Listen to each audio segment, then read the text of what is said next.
Alright.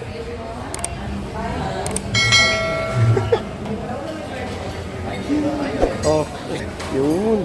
Boteju experience po tayo sa kanilang napakasarap na ramen dito po sa SM Seaside, Cebu. Sinulit ko na po para may dagdag energy po tayo pag uwi ng Iloilo.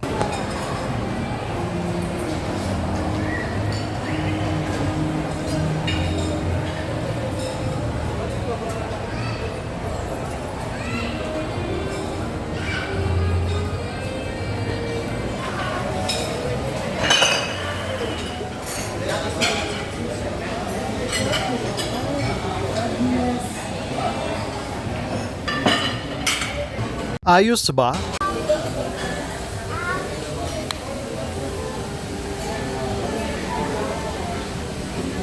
Ramen po tayo.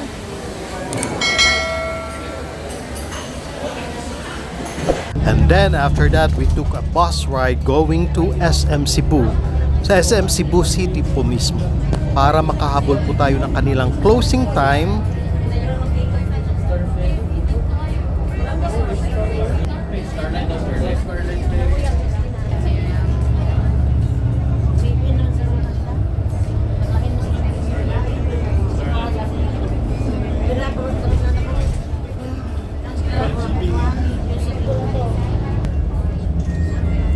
Pero kanina po